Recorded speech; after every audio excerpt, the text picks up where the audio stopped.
It's okay. So you're importing Lotus Salons now. So now I took this crazy situation where the garage I failed at worked as a perfectly good place to service cars, but I had to get a downtown presence. So I had a downtown Boston showroom that was 2 cars in a window next to the Hancock Tower. How interesting. So is that was that the better move?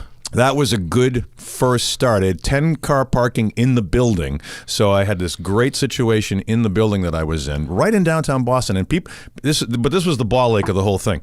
It was in an office building, and people would come in, stand in the doorway, and go, "What is it you do here?"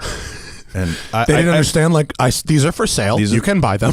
You do that the first 1,000 times, and then you look and you go, "We sell fax machines in here. Well, I'm just renting the space to the guys that want to keep cars here." And people, you don't have to be a smartass. You don't have to be a dumbass. What do you think you do here? Yeah, we sell cars here. It's a big thing. Lotus Motorsports in the window, and and then we expanded to the bay next to us. I don't understand why some real obvious things just don't sink right in over the public. It's weird, right? Forget about it. Yeah, it's man. weird. That happens in other stuff too.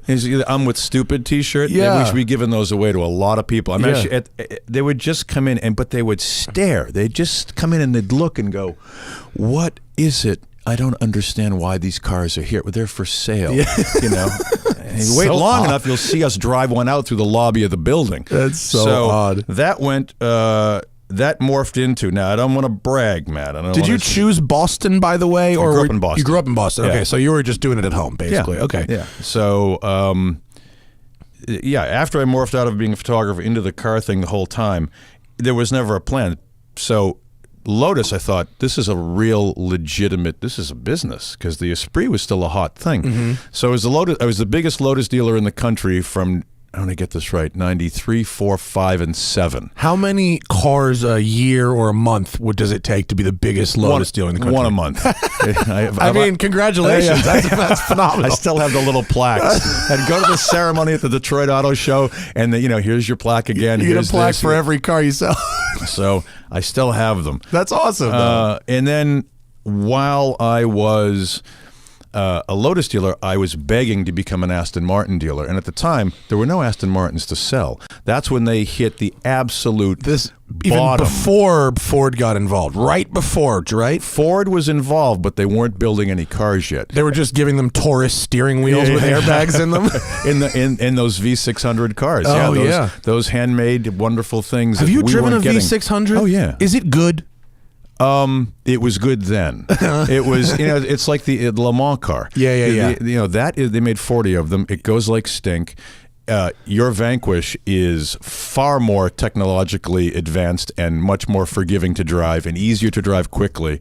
So those cars are great, brutish cars, but they were the bridge between the old V8s from the 80s and what became proper production cars for Ford to make money with. For those who don't know what we're talking about, the Aston Martin V600 Le Mans. Wow, there you go. That's it. Can you just give us the rundown on what this silly thing was? Yeah, twin turbo, twin 600 supercharged. If I may correct you. You may. Well, they weren't sold in the United States, and the one I brought in almost got federalized, and then the feds were like, "Yeah, you cannot clean this car. They all have to go." So when I see one for sale, I'm sorry, sir. There's literally nothing you can do to make this cannot. So these things that now they're approaching 25 years old. You can get them in, but yeah, it was brutish. It's that defined Aston from the period, and that's when they were still making things by hand, and no two were alike. It's so funny that they're so crazy looking in person. Yeah. I mean, they really are aggressive, and